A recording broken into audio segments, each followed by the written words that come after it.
Greetings, friend. How are you doing today? I have a couple of questions for you today. Couple questions. First question: have you ever planned a trip? Have you ever gone on a trip and planned for the trip? Perhaps not in the last year, but in the past.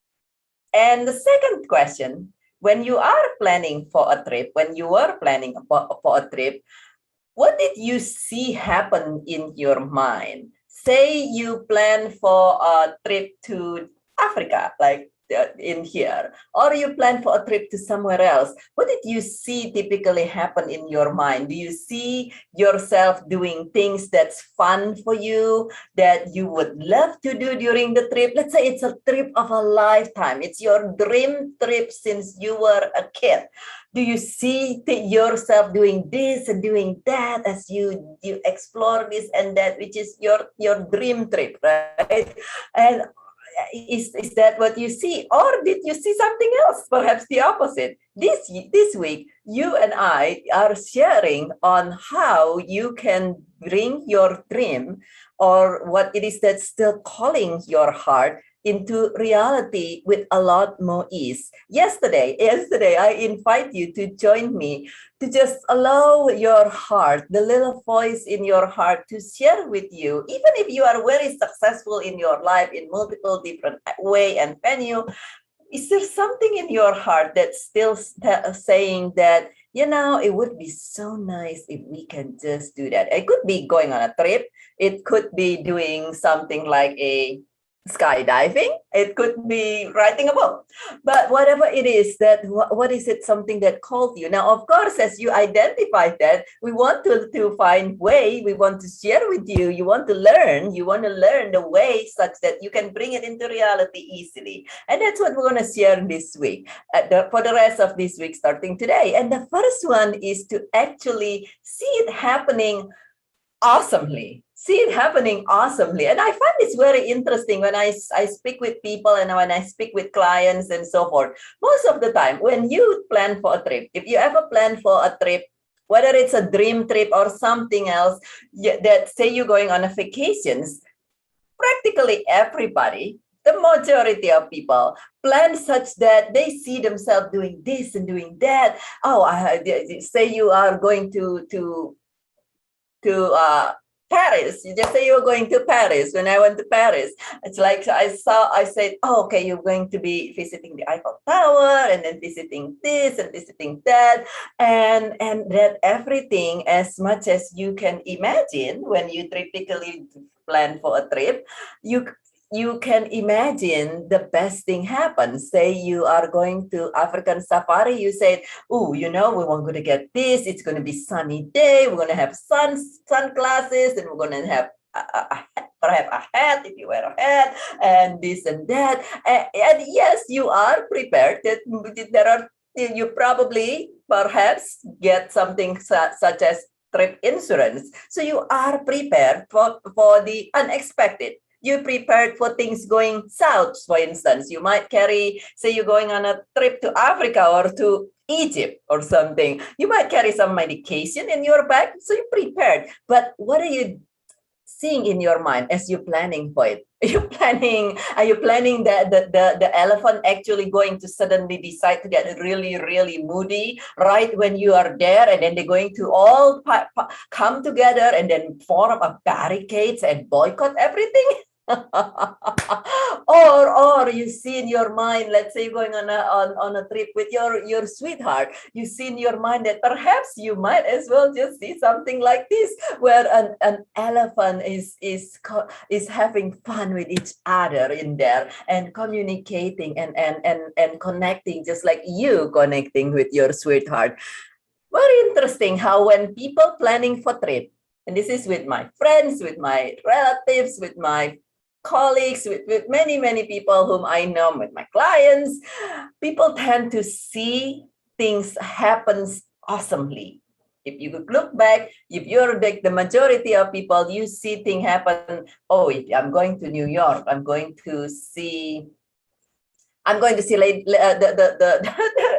Liberty, that statue. I'm going to see the something else that you might want to see in New York.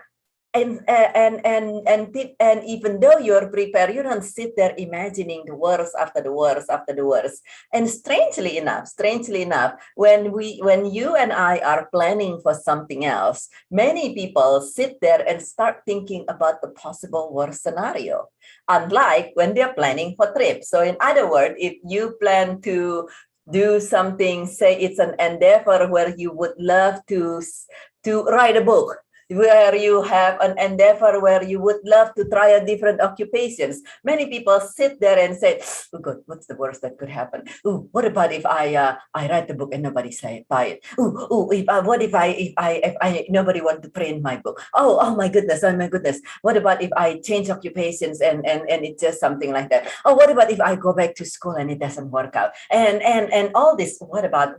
But it's not the what about if thing happen awesomely. It's all the what about that scary thing? What about if I fail all the classes or something like that? And it's so interesting. It's so interesting when we endeavor, when you and I oftentimes to endeavor to think about something, we have all these doubts come in, And yes, there are some of us. I remember when I was going to Egypt, which was one of my dream trips since I was a kid. And somebody who actually loved me very much says, "Are you going to into the pyramid?" I said, "Yes, we're going to into the pyramid." I'm like, "Oh yes, we're going into the pyramid. This is going to be so awesome. It's in the schedule. We're going to the pyramid." I'm like, "You're going into the pyramid?" "Oh yes, we're going to the pyramid." And we're actually going to all the way to the top of the pyramid, which is what we did do, going all the way to the top of the pyramid. And we're going into all the way to the bottom of the pyramid, because it's a private trip that practically nobody else could do this, where you go into what they call the Queen Chamber in the Great Pyramid. I'm like, this is so awesome. I'm going to do this. And some of us do think of the possible scenario, like, oh my goodness, oh God, you're going into the pyramid. What if the pyramid suddenly closed down? I'm like, the pyramid closed down. That's the pyramid's going to suddenly close down. It's like, how strange. Well, what about if earthquake happen in the pyramid, all come tumbling down? I'm like, well, I guess I will be staying with the pharaohs.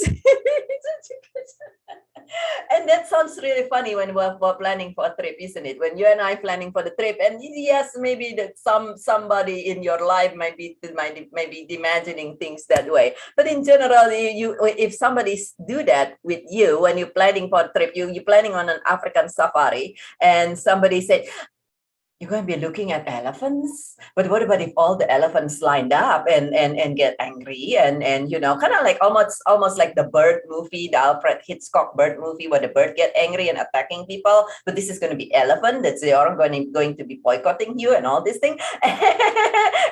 What would your reaction going to be? You're most likely going to be like, "Huh?" And perhaps have a good laugh out of it. On the other hand, if it is something else you are endeavoring, sometimes it's other people, sometimes it's just you, even in your mind, saying, "But what if this things doesn't work? What if I fail? What if I ask from somebody for something and they rejected me? What if I do this and then it doesn't work out?" Isn't that so interesting? So the first thing for easily to bring your dream into reality, just like you bring your dream trip into reality, is to actually, just like when you're planning for a trip that you would love oh so much, to see it happens awesomely, And now it does not mean we're Pollyanna, just like you get trip insurance. Particularly nowadays, you get trip insurance that perhaps you carry certain basic medications in your suitcase. It's not being Pollyanna, but at the same time, you expect the best. You truly, you don't just see it it's going to be happening awesomely. You expect the best. You will be like, if you get there and the elephant's all angry, you'll be like, what why is this even happening? This is so strange, right? So you expect the best. When if you say that if you go somewhere else or you do something else, you expect the best but on what happened. And so the same thing when you are endeavoring and when you are bringing into reality, what is it that still call your heart? The first step on making it happen easily and with lots of fun is to actually see it and expect it happening awesomely. Why? Because when you do that, it's actually immediately expand your energy. Just think about this, just with our elephant example. Just you know, look at this and think that these two elephants are actually communicating love message to each other. How would you feel? Particularly if this is a trip that you're going to Africa with your sweetheart and you see elephants kind of connecting and sending love to each other, it will probably expand your heart. You can feel perhaps your energy is going expanding, right? Now, if you simply take a different scheme, look at the same picture, and you say, oh, maybe the elephants arguing or they're planning on sabotaging the place, you know, and things like that. How do you feel? You feel fear and you feel contracted energy. And we know that everything is energy. The more expanded your energy, the more things flow in the universe. So when you are able to see things happening awesomely, expect things happening awesomely while still being smart, like you still have just like when you go on a trip, you get trip insurance, then that's when you actually will welcome things to flow easily and just smoothly. And before you know it, you actually already doing and accomplishing what it is that you would love instead of putting more effort. You might still be able to accomplish what it is otherwise, but you might be putting a whole lot more effort, So see it happening, expect it happening awesomely. So what is one or two things, whether it is something that has been calling your heart, that you allow yourself the gift of peace of mind by allowing yourself to pursue, to actually go toward what it is that's calling your heart, or perhaps something different, something that is more on your day-to-day basis. What is it that you, at this moment, as you hear this, you choose that it's happening awesomely, that you expect that it's happened awesomely, just like you expect your vacations to happen awesomely, particularly if this is a vacations that say you went to 3 years ago when the world was the way it was. And so what is it that you might be allowing yourself more ease in accomplishing by allowing yourself to expect and see it happens awesomely? Please share in the comment below if you'd like to. What is it that you would love to welcome very much in your life, and therefore you're willing to experiment to see it happen awesomely? Perhaps it's a relationship with a loved one. Perhaps it's a relationship with someone at your workplace that could be improved. And what if you say, okay, from today on, I'm going to see that somehow, some way, as I take the next step, that the relationship going to just so beautiful. It's not just improved, but it is actually a beautiful, all-win, magnificent, love, wonderful relationship. Perhaps it's your health. Perhaps it's something else. What is it that you would love to welcome? See it, and expect it happen awesomely as you take the actions, not anybody else. You take the actions toward it. And tomorrow we'll share more on what you can do to have things happen easily, awesomely. And feel welcome to share your feedback in the comment below. Feel welcome to share this video if you'd love to. And this is Burjit with Joyful Riches Beyond Grief. I love you very, very much, and I see that things happen with you so beautifully and awesomely as you practice and implement all this that we share together, and that you create a beautiful, wonderful, joyful, thriving, fun life one day at a time, and creating a magnificently beautiful, thriving life as a whole. And I love you very much, and I look forward to see you again very, very soon.